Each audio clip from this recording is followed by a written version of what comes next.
3월 29일 본문은 누가복음 22장 39절에서 53절, 제목은 습관을 따른 간절한 기도입니다. 예수님은 고난주간 낮에는 성전에서 가르치시고 밤에는 나가서 감람원이라 하는 산에서 쉬셨습니다. 산에서 쉬셨다고 해서 그냥 육체적인 쉼을 누렸다는 의미만 있는 것이 아닙니다. 피곤한 중에도 규칙적으로 기도하셨던 주님은 감람원이라 하는 산에서 규칙적으로 기도하셨습니다. 이때도 유월절 하루 전 제자들과 마지막 만찬을 드신 후에 감람산으로 가셨습니다. 기도하기 위해 가셨습니다. 제자들도 따라갔습니다. 우리는 기도의 습관을 가져야 합니다. 예레미야서의 말씀과 같이 어려서부터 하나님의 목소리를 청종하지 않는 습관을 가진 자들은 하나님의 말씀을 듣지 않겠다라고 합니다. 반면 다니엘과 같이 습관적으로 기도하는 자는 어떠한 상황에서도 주께 기도하며 하나님께 감사합니다. 말씀을 묵상하고 기도하는 습관을 가지는 것이 얼마나 중요한지 새삼 다시 생각하게 됩니다. 그곳에 도착해서 제자들에게 유혹에 빠지지 않게 기도하라고 하셨습니다. 죄성을 가진 모든 인간에게는 유혹이 있습니다. 그러나 유혹에 빠져서 그 영향권 아래에 들어가지 말아야 합니다. 죄의 유혹에 마음을 빼앗겨 죄를 짓고 낙심하며 절망하지 말아야 합니다. 이것을 위해 주님은 기도하라고 하셨습니다. 모든 기도와 간구를 하되 항상 성령 안에서 기도하고 이를 위하여 깨어 구하기를 항상 힘써야 합니다. 기도를 계속하고 기도의 감사함으로 깨어 있어야 합니다. 이렇게 고민하신 주님은 그들을 떠나 돌 던질 만큼 가서 무릎을 꿇고 기도하셨습니다. 주님은 기도하시는 소리가 들릴 정도의 거리까지 혼자 나아가서 무릎을 꿇고 간절하게 기도하셨습니다. 아버지여, 만일 아버지의 뜻이거든 이 잔을 내게서 옮기시옵소서. 그러나 내 원대로 마시옵고 아버지의 원대로 되기를 원하나이다. 십자가의 극심한 고난을 앞두고 주님은 아버지의 뜻이라면 십자가를 피하고 싶다고 하셨습니다. 주님에게 십자가는 그만큼 극심한 고난, 고통이었습니다. 그러나 주님은 아버지의 뜻이라면 그리고 내 원대로 마시고 아버지의 원대로 되기를 원한다고 하셨습니다.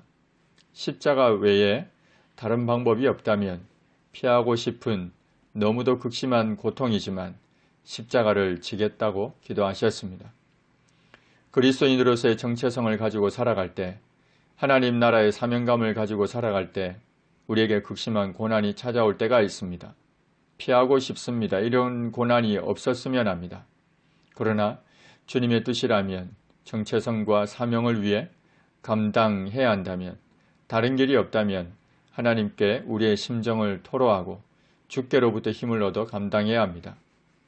주님께서 기도하실 때 천사가 하늘로부터 예수께 나타나 힘을 더하였습니다. 십자가 고난의 길을 갈 수 있도록 힘을 부어달라고 기도하시는 주님의 기도를 도왔습니다. 주님은 힘쓰고 애써 더욱 간절히 기도하셨습니다. 땀이 땅에 떨어지는 핏방울같이 되었습니다. 땅에 떨어지는 핏방울같이 땀이 뚝뚝 떨어졌습니다. 필사적으로 힘을 쏟아 매우 간절히 기도하셨습니다. 주님은 기도하신 후에 일어나 제자들에게 가셨습니다.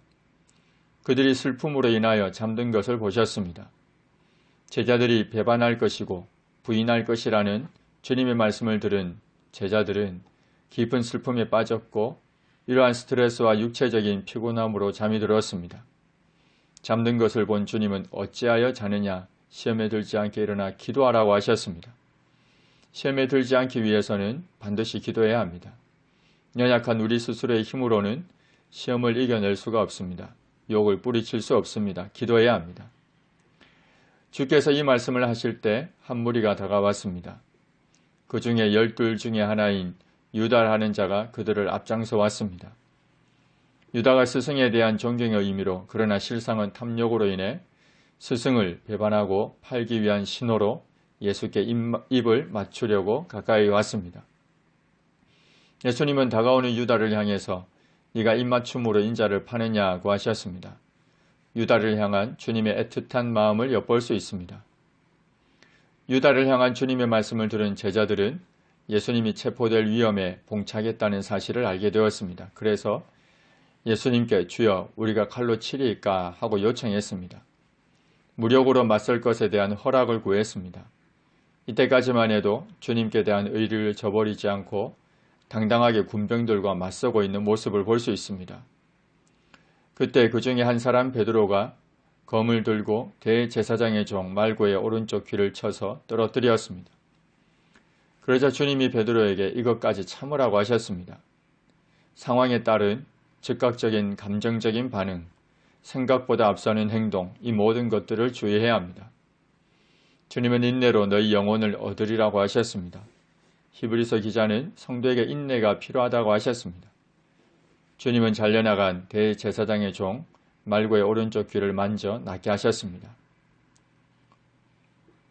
예수님은 잡으러 온 사람들에게 너희가 강도를 잡는 것 같이 검과 몽치를 가지고 나왔느냐?